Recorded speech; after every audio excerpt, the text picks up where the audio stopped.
Hello everyone, in this video, let's talk about the Shape Correction tool. The Shape Correction tool is located in our Update Tools. It contains these tools, and we'll explain each one. First, the top row of these four. These are mainly for manipulating rig controllers. For example, this one, if we move the left eyebrow controller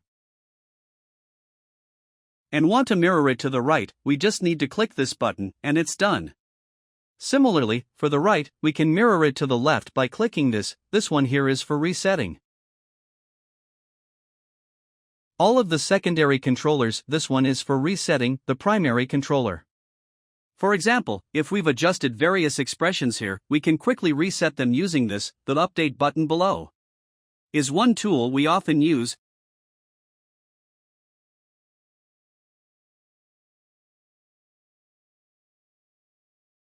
How to use it? You just need to activate a certain axis of a controller on the panel. For example, let's say we open our mouth. Notice that it's better to activate a single axis.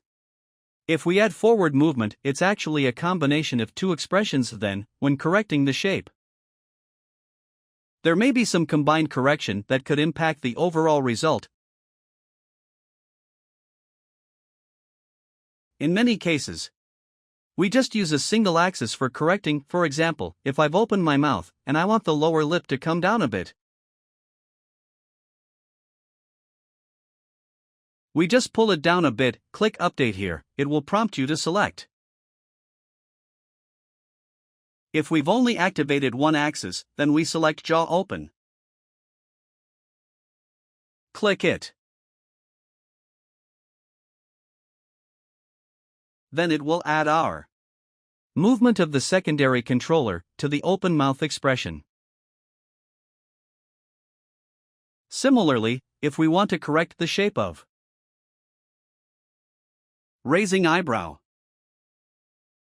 I'll raise this part of the eyebrow a bit. For example, I'll flatten it a bit. Let's click Update.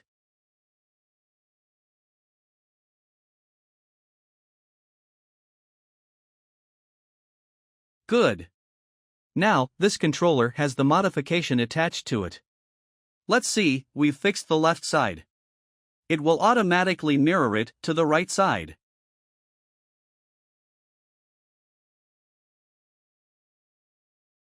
If it doesn't mirror, we need to select the main controller and click this button to copy from left to right. Click it, it will mirror. Then the next one is, if we've corrected the shapes on the left side, we can click this button to mirror all the left expressions. To the right, we don't have the button to mirror from right to left, because according to user habits, we usually start by correcting the left side. So, this is a common usage of controller shaping. Then if you need to clear the correcting, let's move this controller up, and for example, I don't need the movement of the subcontroller anymore. In this expression, we just click 0 selected, it will clear it. Cleared. But let's see, still here on the right side. So we can use what I just mentioned, mirror. After mirroring, we see this is also cleared. So this is the clearing feature and its button, and some commonly used hidden attributes will also affect some shaping results. For example, the open mouth expression. Let's open the mouth. We select the controller, press the up arrow key on the keyboard.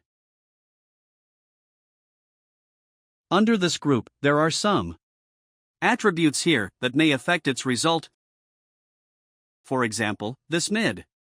It is now 0.5. That means when opening the mouth, the corner of the mouth is in the middle of the upper and lower lips. If we change it, you can see the result will be changed, and these are the attributes of shaping the upper and lower lips.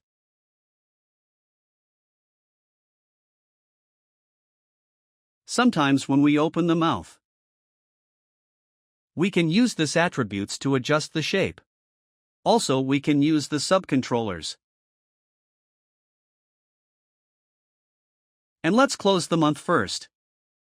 Actually, there are also some hidden attributes in the eyes, for example. Now let's make a blinking expression.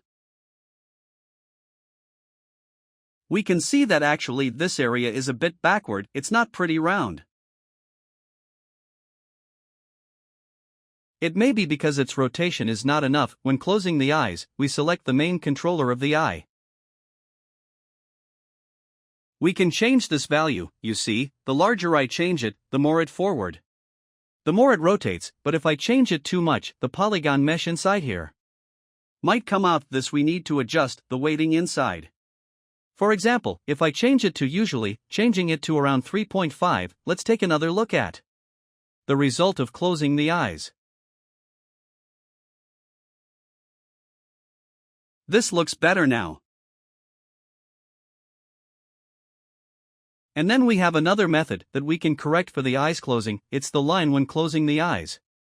The default line is the one between the two corners of the eyes. It automatically generates this line. If we want it to go down a bit, we can click on Show Helper to display these helper objects. We see these smaller two controllers. They actually control our eyelids. For the closing result, I can pull it down a bit. You see, it lowers the entire closing range. The same goes for here. We pull it down a little bit. Good. It automatically mirrors to the right. If we adjust others, we can mirror this. Helper left to right. It will automatically mirror over. Let's hide the helper and check it again. This is what our corrected closing result looks like. These other attributes all works. What's darkening in this area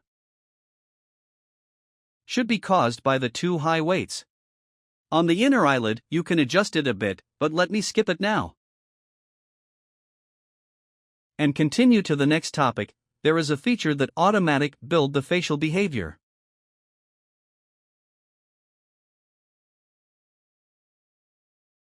This mainly targets the mouth area, while eyes area are temporarily not included here. For example, when it make the smile expression, we may find that the amplitude might be too small. So, of course, we can adjust it like this by dragging this and then adjust its subcontroller. Right? Then update again like before. Which works too, but there's another approach that will systematically regenerate this. Click this Show Helper, we can see some auxiliary objects. Up here, there are 3 cross-shaped controllers. This actually controls the range of mouth corners. Upward to this cross, outward to here, downward to here. If we feel it's not enough outward, we can drag it this way. Then let's reconstruct it.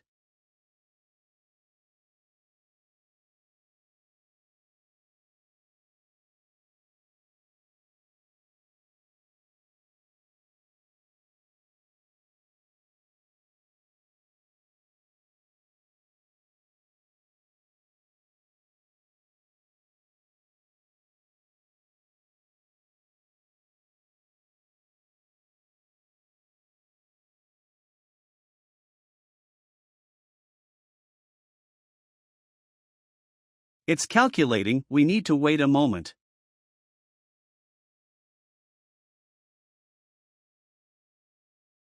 After the calculation, we can take a look. The shape of smiling, it should be a bit bigger now. But when we smile, it's actually moving backward if you feel it's moving too far back. Then we can still adjust this controller's amplitude. It actually rotates around the pivot, backward and inward. If we pull it backward a bit, it rotates outward more. It becomes wider. We pull it down a bit,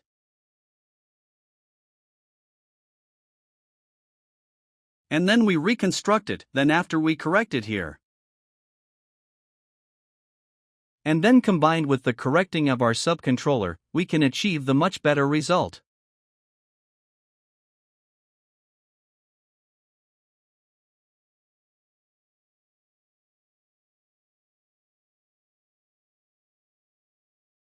Wait a moment.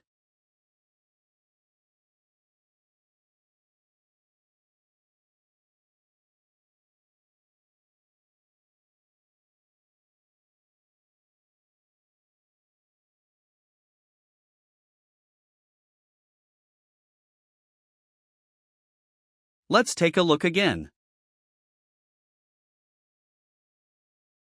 The whole face will move outward a bit. This expression is now corrected. Let's hide these auxiliary controllers and take a look. The result, good. Let's continue to look at our controllers here, the in-between feature. When do we need to use this? For example, with our character, it has larger eyes. When we are making the closing eyes expression, we can control both its initial state and final state.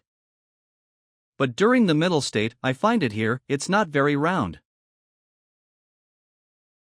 We want to adjust it a bit, or make it more exaggerated. So it's more obvious, we can adjust its controller, and then use this Add In-Between feature. After we add it, we'll see.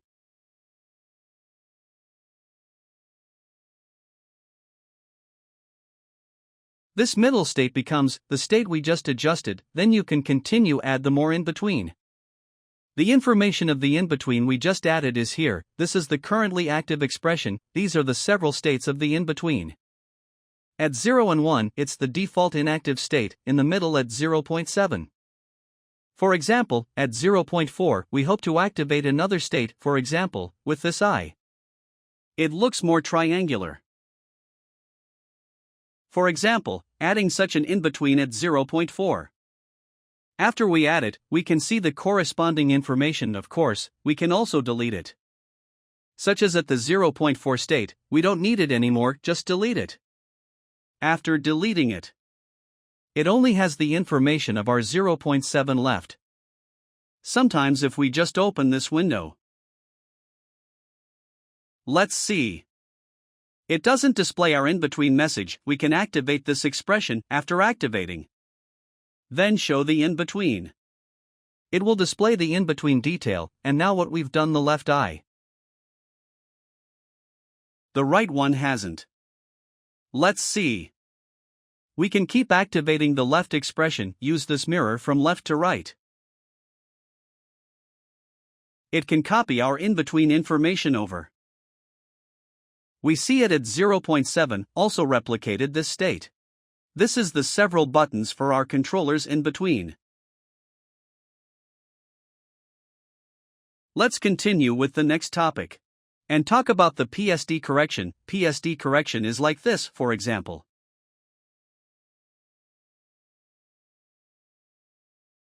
When we're making some expressions, such as opening our mouth, we find that in some areas, the shape cannot be corrected by weighting tools, then we can select the model. Use this a PSD. It will add a blend shape node to it. And add one expression PSD. A blend shape node, we can sculpt it.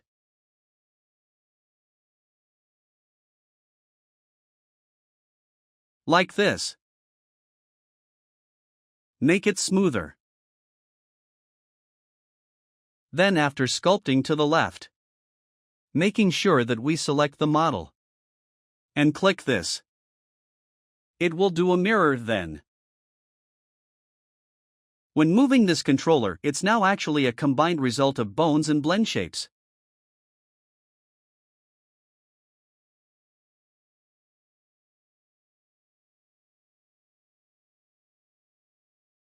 We can also modify when activating multiple expressions. For example, I drag this one in 2 axes, it actually activates 2 expressions. And then we can go ahead and add the PSD to it again.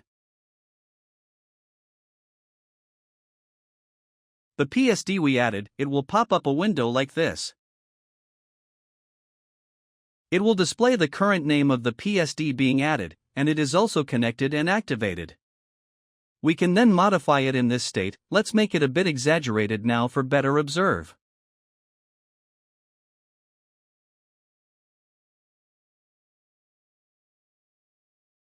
Similarly, while activating it, we can use the symmetry button to mirror it to the right. Let's check it.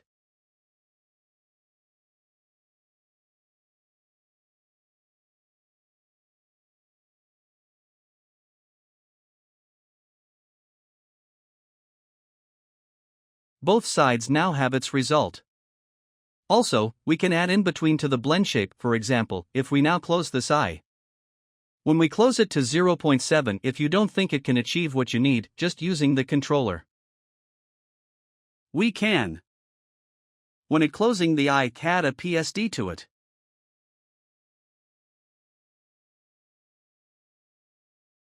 And then go to 0.5. Let's add an in between. Add this in between, we can see here.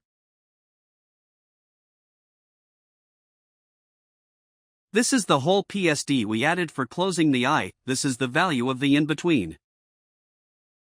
And of course, we can continue to add to it, for example, 0.7 and so on, and then this in between can be deleted. We won't delete it here now. We'll just modify it directly. Make it like this, for example. More exaggerate. Then when we close the eye again, let's see the result of it. This shape appears in the middle.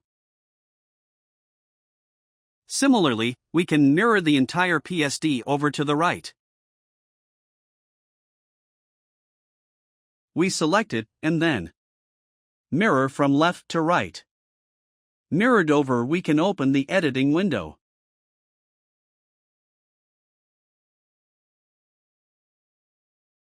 And take a look. What we just generated is this one, the one below is the one we mirrored.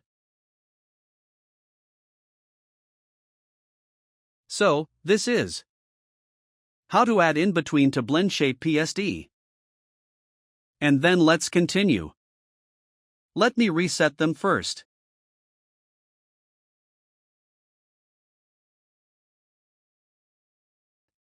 Then, there are two buttons that need some explanation. This is for editing the movement of our eyebrows. First, there's the center position of the eyebrow. When we move this large controller, actually, the movement of the entire eyebrow.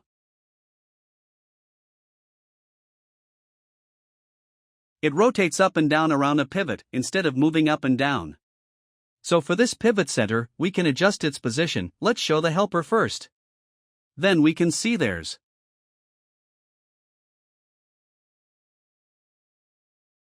this eyebrow center.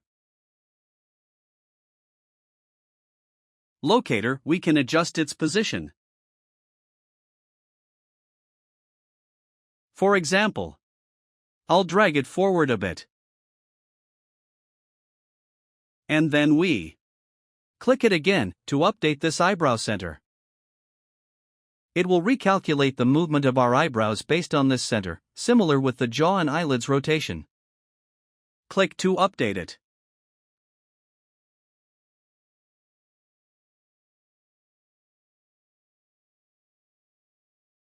After the updating, let's see. This is based on the center. We've moved. Then next one, there's a split eyebrows button. It actually works like this. For the overall movement, we have a large controller, but inside, there are three small controllers. We can make the movement of these three small controllers combine to exactly equal the movement of this large controller. In some cases, if the movement of the small controllers is altered by us, for example,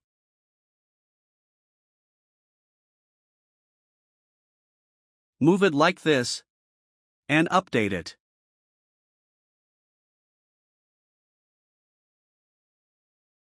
At this point, we can see The movement of this large controller no longer equals the movement of these three small controllers. Now we can use split eyebrows to restore it to its initial state. Click once. And it's restored.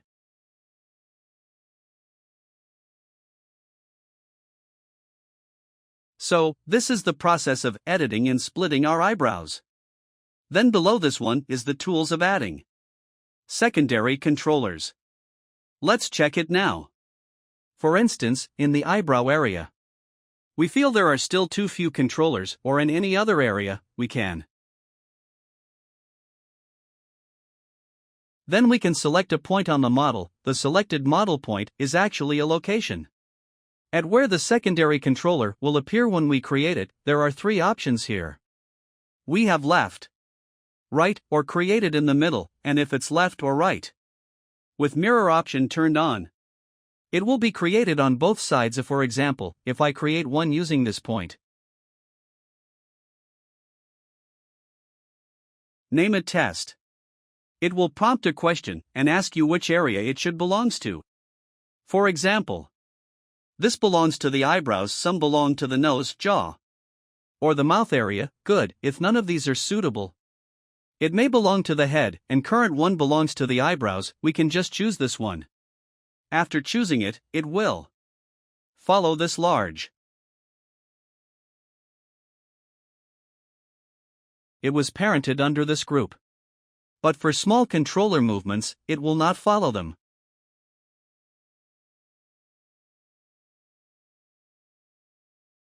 At this point, we can select the created secondary controllers and click this button. It allows the custom secondary controllers automatically follow the vertices of the model. We click it, it will do a calculation.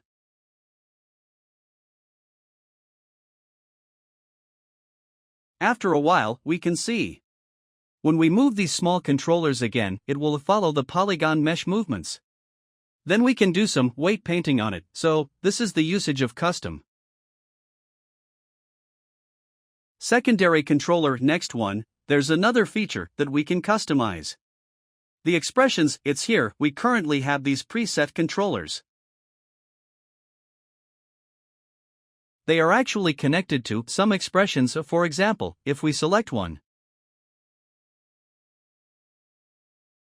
jaw controller, open hypergraph.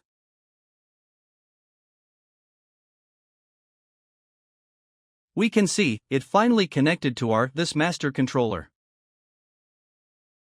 And then it's like blend shape. These expressions just summarize into some names. And then, when we activate it, it will have a corresponding change. If we want to customize and add some new expressions, we can use a tool right here, add custom controller. Let's do it.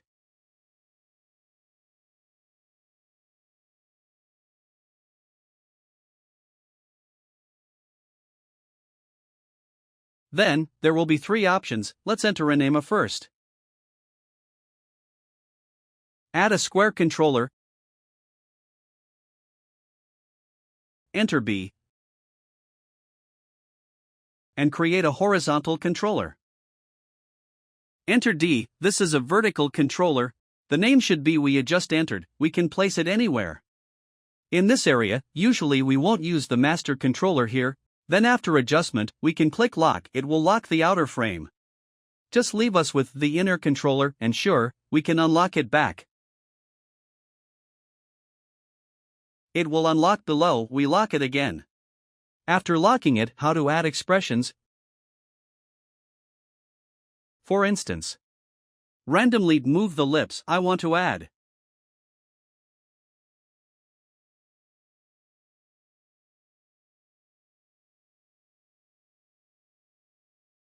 such an expression with this controller. We want it to activate the expression when it goes down.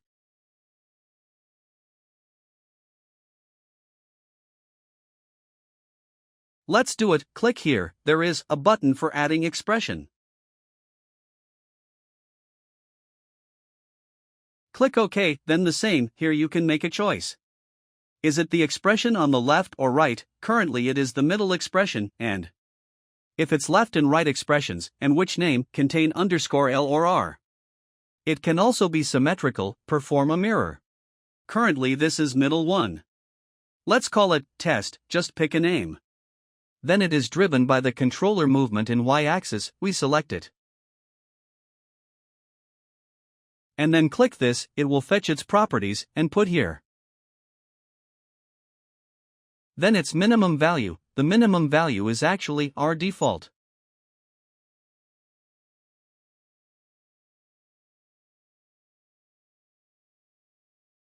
Which is 0 when it's maximum, it becomes -1, we fill this -1.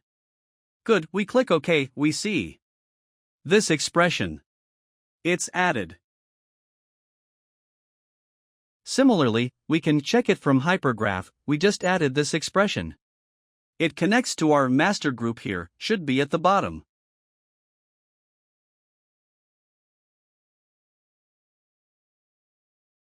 Here. Test underscore mid.